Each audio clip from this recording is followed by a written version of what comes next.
Hello again, it's Michaela here from ICC with my 2-second improvement / morning routine for our new Holzher Edgebander.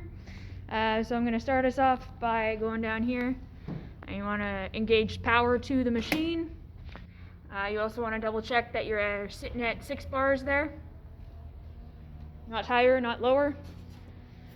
And then you pull off your screen cover and just wait a few minutes till your PLC turns on. Okay, so now your machine has booted up and you can access your computer. Most of the time, it'll ask you if you want to load the previous program. In most cases, no. Unless you have it preset for the warm-up from the night before, you don't need to do this. So you just click no. And then it'll bring you up to your home screen with your main controls.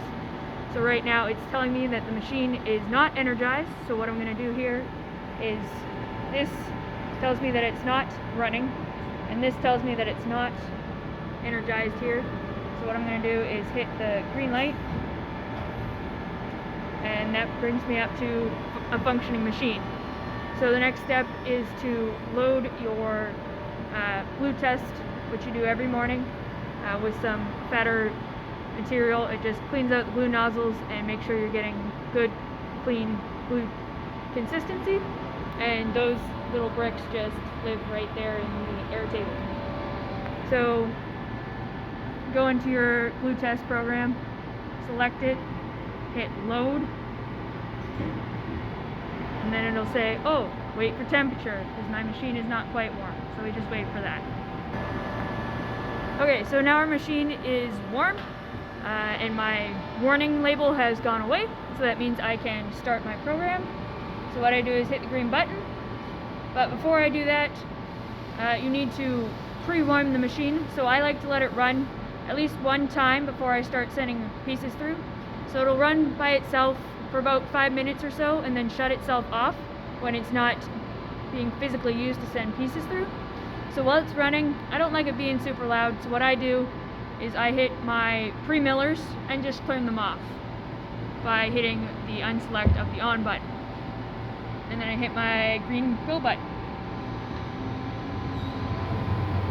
And then you wait for your green light to come on. It'll automatically raise it up to the saved thickness in your glue test for your wide pieces. Perfect. Now I could technically start sending pieces through, but I usually wait till the glue is a little bit warmer before I do that. So when the machine shuts itself off, that green light will go out, the track will slowly stop, and then once that happens, you just hit the start button again and it'll start again for you. So my machine has stopped, so what I'm going to do now, it's warm, it's ready, I can send pieces through, so I'm just going to hit the green button again and turn my pre-millers back on, wait for it to put itself into position. Okay, now I'm good to go. So I take my pieces and send them through. So now I have sent my pieces through. So rule of thumb is always do 3. First one you ignore, second one you take a look at but not too worried about. It's the third one you want to worry about. That's where you become consistent. So as you can see on this first one here, this is the front edge, and you can see that there's a bunch of old burnt glue and that it didn't quite engage properly on the MDF, so you have bulb patches, and if you put a piece of tape on that, it wouldn't stick. So that's why we do the glue test in the mornings. As you can see, this one is a lot better, but there's a few little gaps. And then this is what we're looking for on your third and final piece.